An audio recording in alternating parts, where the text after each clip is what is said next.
ನೋಡೋಣ.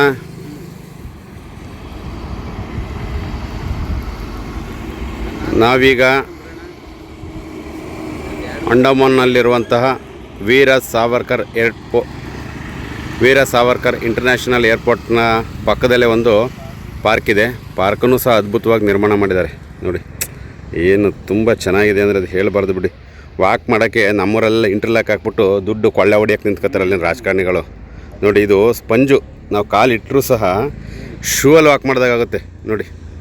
ಆ ಥರ ಸ್ಪಂಜನ್ನು ಹಾಕಿದ್ದಾರೆ. ಅಂದರೆ ವಾಕ್ ಮಾಡೋರಿಗೆ ಜಾಯಿಂಟ್ ಪೇನ್, ಮಂಡಿ ನೋವು ಬರಬಾರ್ದು ಅಂತ ಹಾಕಿದ್ದಾರೆ. ನಮ್ಮಲ್ಲಿ ಯಾವನ ಮನೆ ಹಾಳಾದ್ರೂ ನನ್ನ ಜಾಬ್ ತುಂಬ್ರು ಸಾಕು ಅಂತ ರಾಜಕಾರಣಿಗಳು ಮತ್ತು ಸರ್ಕಾರಿ ಇಲಾಖೆ ಅಧಿಕಾರಿಗಳು. ಹಾಗಾಗಿ ಇಂಟರ್ಲಾಕ್ ಮಾಡಿ ಎಲ್ಲರ ಮಂಡಿ ನೋವು ಬರ್ಸಿಟ್ಟು ಆಸ್ಪತ್ರೆಗೆ ದುಡ್ಡು ಕಟ್ಟಂಗೆ ಮಾಡ್ತಾರೆ. ಓಲಿ ಬಿಡಿ, ಏನೂ ಮಾಡೋಂಗಿಲ್ಲ. ಇದ್ರ ಬಗ್ಗೆ ಮಾತಾಡಿದ್ರೆ ಮತ್ತು ಅದಕ್ಕೂ ಜನ ನನ್ನನ್ನೇ ವಿಲನ್ ಮಾಡ್ತಾರೆ, ಏಕೆಂದ್ರೆ ಸತ್ಯ ಹೇಳ್ತೀವಲ್ಲ. ಹಾಗಾಗಿ ಆಯಿತು, ಓಲಿ ಅದು ಬಿಡಿ. ಬನ್ನಿ, ವೀರ ಸಾವರ್ಕರ್ ಇಂಟರ್ನ್ಯಾಷನಲ್ ಏರ್ಪೋರ್ಟಲ್ಲಿ ಇಂಡಿಗೋ ನೋಡಿ ಯಾವ ಥರ ಹೋಗ್ತಾಯಿದೆ ಇಲ್ಲಿ. ಈಗ ನೋಡಿ ಈಗ ಅಣ್ಣ ನೋಡಿದ್ರೆ ಮೇಲೆ ಹೋಯ್ತು ಮೇಲೆ ಕಾರ್ತಾಣ ಈಗ ರೋಡಿಂದ ನೋಡಿ. ನೋಡಿದೆ ನಾನೇ ನೋಡಿ, ಹಾರೇ ಬಿಡ್ತು ವಿಮಾನ, ಹಾರಿತು ಬೆಂಗಳೂರಿಗೆ ಅಂಡಮಾನಿಂದ. ನಾವು ರೆಡಿ ಆಗಬೇಕು, ವಾಕ್ ಮುಗಿಸಿ ಹೋಗ್ತಿದ್ವಿ ನೋಡಿ. ನಿಮಗೆ ತೋರಿಸ್ಬೇಕು ಅಂತ ಬಂದೆ. ಏರ್ಪೋರ್ಟ್ ಪಕ್ಕನೇ ಪಾರ್ಕ್ ಇದೆ, ತುಂಬ ಚೆನ್ನಾಗಿದೆ ಪಾರ್ಕು ಸಹ.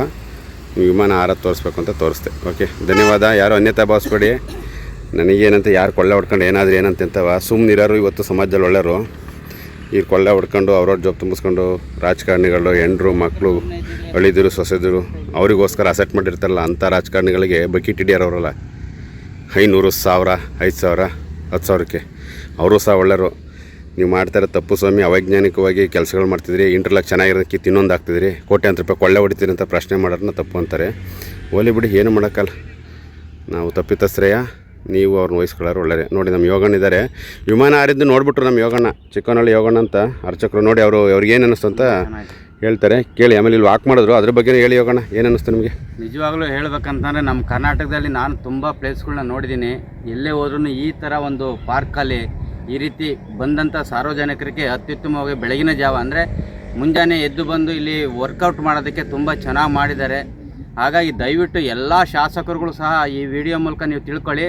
ಈ ರೀತಿ ಒಂದು ವ್ಯವಸ್ಥಿತವಾದ ಒಂದು ಪಾರ್ಕಿಂಗ್ನಲ್ಲಿ ಓಡಾಡೋದಕ್ಕೆ ಜನಗಳಿಗೆ ಮಾಡಿಕೊಟ್ರೆ ತುಂಬ ಧನ್ಯವಾದಗಳನ್ನ ಮನಸಲ್ಲೇ ಹೇಳ್ಕೊತಾರೆ. ನಿಮ್ಗೆ ಬಾಯಿ ಬಿಟ್ಟು ಹೇಳ್ಬೇಕು ಅನ್ನೋದೇನಿಲ್ಲ, ಅವ್ರ ಮನಸಲ್ಲೇ ಹೇಳ್ಕೊತಾರೆ ಯಾರ ಪುಣ್ಯಾತ್ಮ ಈ ಥರ ಮಾಡಿದ್ದಾನೆ ಅಂತೇಳಿ.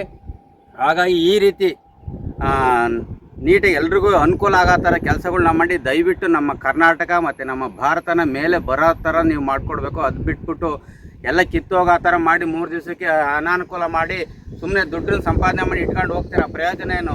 ನಿಮ್ಮ ಹಿಂದ್ಗಡೆ ತುಂಬ ಜನ ಬೈಕತ್ತಾ ಇರ್ತಾರೆ, ಮುಂದ್ಗಡೆ ಮಾತ್ರ ಹಣ ಅಂತಾರೆ. ಏನಕ್ಕೆ ಅಂತಂದರೆ ನಮಗೊಂಚೂರು ಏನಾದ್ರು ಸಿಗುತ್ತಲ್ವ ಅಂತೇಳಿ. ಅದು ಬಿಟ್ಟರೆ ಬೇರೆ ಉದ್ದೇಶದಿಂದ ನಿಮ್ಮನ್ನು ಯಾರು ಅಣ್ಣ ಅನ್ನಲ್ಲ.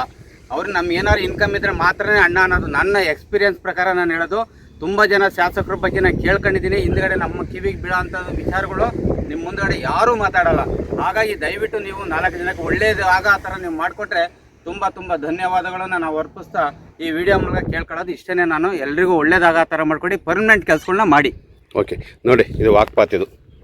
ಇದು ವಾಕ್ಪಾತ್ ಇದೆಯಲ್ಲ, ನಮ್ಮ ಕಡೆ ಇಂಟರ್ಲಾಕ್ ಹಾಕ್ತಾರೆ. ಇಲ್ಲಿ ನೋಡಿ, ಇದು ಹೇಗಿದೆ ಅಣ್ಣ. ಬನ್ನಿ ಮುಂದ್ಗಡೆ ಒಂದು ಕಾಲ ಸ್ಟೆಪ್ ಹಾಕಿ ನೋಡಿ. ಅದು ಸ್ಪಂಜ್ ಥರ ಒಳಗಡೆ ಹೋಗಿ ಬರುತ್ತೆ ನೋಡಿ. ಈ ಥರ ಮಾಡುತ್ತೆ ನಮ್ಮನ್ನು ಮೇಲ್ಕೆ. ಅಂದರೆ ಎಷ್ಟೋ ಜನ ಬಡವರು ಪಾಪ ಶೂಸ್ ತಗೊಳಕ್ಕಾಗಲ್ಲ ಅಂತಾರೆ. ಇಲ್ಲಿ ಬಂದು ವಾಕ್ ಮಾಡೋರು ಜಾಯಿಂಟ್ ಪೇನ್ ಬರಲ್ಲ. ಶೂಸಲ್ಲಿ ಯಾಕೆ ವಾಕ್ ಮಾಡಿ ಅಂತಾರೆ ಡಾಕ್ಟ್ರು ಅಂದರೆ ಜಾಯಿಂಟ್ ಪೇನ್ ಮಾಡಬಾರ್ದು, ಪ್ರೆಸರ್ ಬೀಳಬಾರ್ದು ಮಂಡಿಗೆ. ಶೂಸಲ್ಲಿ ಒಂಥರ ಸ್ಪಂಜ್ ಥರ ಇರುತ್ತೆ ಮಧ್ಯದಲ್ಲಿ, ಅದಕ್ಕೋಸ್ಕರ ಹೇಳ್ತಾರೆ. ಇಲ್ಲಿ ಶೂಸ್ ತಗೊಳ್ದಿದ್ರೂ ಪರವಾಗಿಲ್ಲ, ಈ ಬಂದು ಪಾರ್ಕಲ್ಲಿ ಬರೀ ಕಾಲಲ್ಲಿ ವಾಕ್ ಮಾಡಿದ್ರೆ ಆ ಥರ ಸ್ಪಂಜ್ ಇರುತ್ತೆ. ಮಂಡಿಗೆ ಜಾಯಿಂಟ್ಗೆ ಯಾವುದು ಸಹ ಪ್ರೆಸರ್ ಬೀಳಲ್ಲ.